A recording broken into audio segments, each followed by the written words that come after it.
In this presentation, we'll learn how to budget. What we'll cover: calculating your net income and net expenses, dividing up your spending, retirement, the realities of budgeting, and tips and tricks for saving and spending. Step 1. Income. What's the time frame that you'll use? Most people do monthly, but you can choose whatever time frame works best for you. Fixed income is a job or an allowance that you know that you'll be getting. Variable income are things that may be unexpected, such as birthday money, winning a contest, or your tax returns. Step 2. Calculate your expenses. Remember the 50-30-20 rule. 50% of your income should go towards needs. This is shelter, transportation, or nourishment. This also includes medications. 30% of your income should go towards wants, such as entertainment, communication, or style. This means shopping or your cell phone bill. 20% of your income should go towards savings, such as retirement, your savings account, or a certificate of deposit.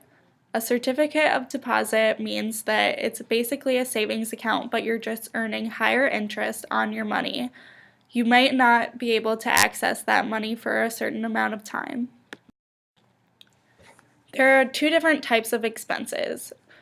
One is fixed expenses. This means your rent, food, utilities, entertainment, or car lease or insurance. The fixed expenses mean that you know how much they will cost each month. Variable expenses are expenses that may change from time to time. This means fun money, like going out to eat or seeing a movie. Also, medical expenses. You never know what's going to come up. Also, if your car breaks down, that counts as a variable expense to get that fixed. So what does a budget sheet look like? It shows your income, your fixed expenses, and your variable expenses. You calculate your income and then subtract both your fixed expenses and variable expenses to get your net income. A quick note on saving for retirement.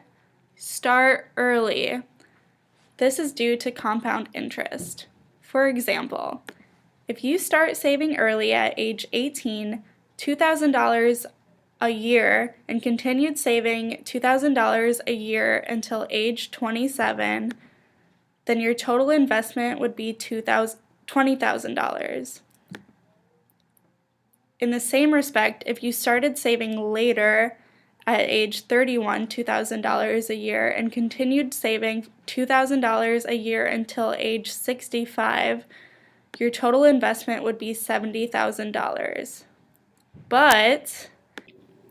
So what does this mean? At 7% interest, the early saver by age 65 will have about $360,000. The late saver by age 65 will have about $275,000. This means that your money that you saved will earn 7% interest per year. This is a difference of nearly $85,000, all because you started saving early. The reality of budgeting. No one expects you to stick exactly to your budget. This is just to get a general idea of what you can afford to spend. It's a good exercise to see what sorts of fixed expenses you can afford. Housing and transportation. Other tips and tricks for smart spending and saving. How many work hours will this cost me? If you see a $50 shirt on the rack and earn $10 an hour, that means that you'll have to work 5 hours to afford that shirt. Is it really worth it? Also, sleep on important financial decisions. You may feel a different way when you wake up. Set important shopping goals before you leave. What do you need to buy and how much do you want to spend? Could this money be earning interest or do I need it now? If you put your money into a certificate of deposit, it could be earning much more interest than in a regular savings account. However, you could get penalized for taking money out of a certificate of deposit earlier than the day that it's available.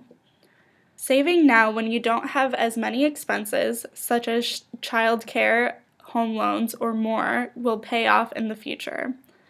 Taxes are your friend when you're earning a low income. That means refunds. Remember to take the quiz after this webinar to be sure to earn your rewards points.